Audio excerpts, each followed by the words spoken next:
امیر کیا سادہ ہیں؟ 2 دن پہلے سینٹ کی پیٹرولیم کمیٹی کا اجلاس تھا۔ عمران مکرانا جو میرے ساتھ ہوتے ہیں نے اجلاس کا ایجنڈا بھیجا تو بہت اہم ایشوز تھے جو زیر بحث آنے تھے۔ ساری سستی ایک سائڈ پر رکھی اور تیار ہو کر اجلاس شروع ہونے سے 10 منٹ پہلے پہنچ گیا۔ کمیٹی روم میں اس وقت صرف 2 لیڈی سینیٹرز تھیں، سعدیہ عباسی اور رخسانہ زبیری۔ مرد سینیٹرز کا دور دور تک کوئی نشان نہیں تھا۔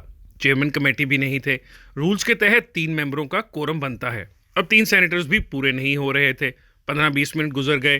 پیٹرولیم سیکرٹری اور 2 درجن سے زائد مختلف اداروں کے سربراہان اور ان کا سرکاری سٹاف میٹنگ روم میں بیٹھے انتظار کر رہے تھے کہ کب سینیٹرز آئیں اور اجلاس شروع ہو۔ اس اجلاس میں کراچی، لاہور اور اسلام آباد سے P S O, S N G P L, S S G C اور او جی ڈی سی کے اعلیٰ افسران شریک تھے۔ اس کے علاوہ ایجنڈے پر موجود ایشوز پر بات کرنے کے لیے پی ایم ڈی سی کے اعلیٰ افسران بھی موجود تھے۔ ان سب کی تعداد تقریباً 30 سے 40 ہوگی۔ اس کے علاوہ درجن بھر میڈیا کے لوگ بھی موجود تھے۔ سینٹ سیکریٹریٹ کا سٹاف اور سیکیورٹی پر مامور اہلکار الگ تھے۔ مطلب تقریباً 50 کے قریب لوگ وہاں بیٹھے انتظار کر رہے ہیں۔ صرف 2 سینیٹرز موجود ہیں اور جب تک ایک اور سینیٹر اور چیئرمین نہیں آتے اجلاس شروع نہیں ہو سکتا۔ اب 15-20 منٹ بعد ایک اور سینیٹر تشریف لاتے ہیں اور پھر چیئرمین کمیٹی آتے ہیں۔ یوں اب 3 سینیٹرز کی موجودگی میں اجلاس شروع ہو سکتا ہے۔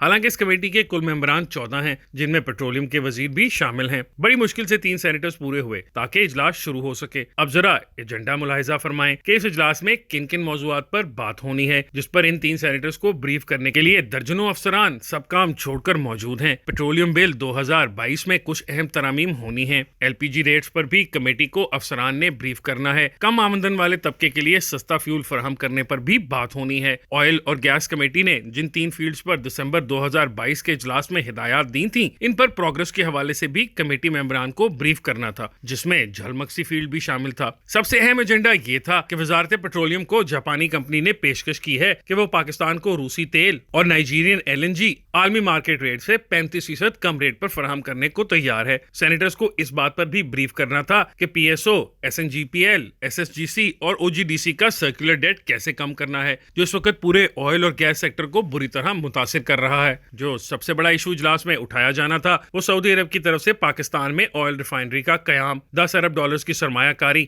اور اس منصوبے میں تاخیر کے عوامل پر بات کرنا تھا۔ ایک اور اہم ٹاپک یہ تھا کہ پاکستان روس سے لانگ ٹرم بنیادوں پر آئل اور گیس خریداری کے کانٹریکٹس کیسے لے سکتا ہے تاکہ انرجی بحران کو مستقل بنیادوں پر کم کیا جا سکے۔ اب ذرا ملاحظہ فرمائیں کہ مذکورہ اجلاس میں پاکستان کے ان اہم ایشوز پر کیا بات ہوئی۔ اجلاس شروع ہوتے ہی پیٹرولیم بل پر ایک افسر نے بریفنگ شروع کی۔ چند منٹ گزرے ہوں گے کہ پی ٹی آئی کے 2 سینیٹرز آئے اور 2-3 منٹ بعد انہوں نے اس بریفنگ کو روک دیا اور کہا کہ پہلے یہ بتایا جائے کہ متعلقہ وزیر کہاں ہیں۔ انہیں بتایا گیا کہ وہ کسی کانفرنس کے سلسلے میں ملک سے باہر ہیں۔ پھر یہ بات شروع ہو گئی کہ وہ وزیر پہلے بھی 2-3 اجلاسوں میں شریک نہیں ہوئے، یہ کمیٹی کی توہین ہے۔ اس پر سیکرٹری پیٹرولیم نے کہا، سر، وزیر صاحب اور کمیٹی کے درمیان کو پرانا ایشو چل رہا ہے، بہتر ہوگا کہ آپ لوگ آپس میں بیٹھ کر وہ معاملہ طے کر لیں، اس سے معاملات سلجھ سکتے ہیں۔ ان الفاظ پر پی ٹی آئی سینیٹرز بھڑک اٹھے۔ سیکرٹری اور ان سینیٹرز کے درمیان تک جملوں کا تبادلہ شروع ہو گیا۔ سیکرٹری نے کہہ دیا، آپ مجھے براہ راست رگڑنے کی بجائے کمیٹی چیئرمین کو ایڈریس کریں کیونکہ رولز آف بزنس یہی کہتے ہیں تاکہ آپس میں کراس ٹاک نہ ہو۔ سیکرٹری پیٹرولیم بھی احتیاط کا دامن چھوڑ چکے تھے۔ سینیٹرز پہلے سے غصے میں تھے۔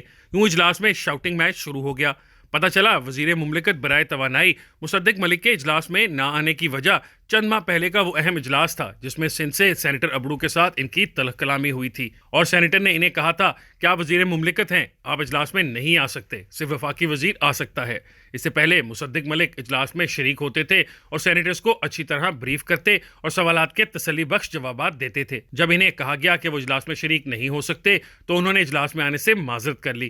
ان کا کہنا تھا کہ پہلے سینیٹرز طے کر لیں کہ وہ اجلاس میں شریک ہو سکتے ہیں یا نہیں۔ اس بات کی طرف اب سیکرٹری پیٹرولیم نے اشارہ کیا تھا جس پر پی ٹی آئی سینیٹرز بھڑک اٹھے تھے۔ دراصل مصدق ملک نے اس اجلاس میں انکشاف کیا تھا کہ جب اسد عمر وزیر تھے تو اس وقت ایل این جی $3 کے حساب سے مل رہی تھی، لیکن انہوں نے وزارت پیٹرولیم کو خط لکھ کر روک دیا کہ وہ اس ریٹ پر ایل این جی نہ خریدیں۔ وزارت کے افسران پٹتے رہ گئے کہ سر، بہت سستی مل رہی ہے، خریدنے دیں۔ مصدق ملک کی وزارت کے افسران کا اجلاس میں کہنا تھا کہ اسد عمر نے سستی ایل این جی خریدنے سے روک دیا تھا۔ مصدق ملک نے اجلاس کو بتایا کہ جو ایل این جی $3 کے حساب سے مل رہی تھی کچھ عرصہ بعد وہ $41 کے حساب سے خریدی گئی اور پاکستان نے کئی کروڑ ڈالرز زیادہ ادا کیے اور پاکستانیوں کو بھی وہ گیس مہنگے داموں بیچی گئی کیونکہ مہنگی ملی تھی۔ اگرچہ اسد عمر اس خط سے یکسر انکار کرتے رہے ہیں تاہم وزارت کے افسران کا اجلاس میں کہنا تھا کہ وہ خط ان کے پاس موجود تھا جب انہیں $3 کے حساب سے LNG کا کارگو شپ نہیں خریدنے دیا گیا اور بعد ازاں $41 میں خریدا گیا۔ شاید اس انکشاف کے بعد PTI سینیٹرز مصدق ملک اور ان کی وزارت کے افسران کے دشمن ہو گئے تھے۔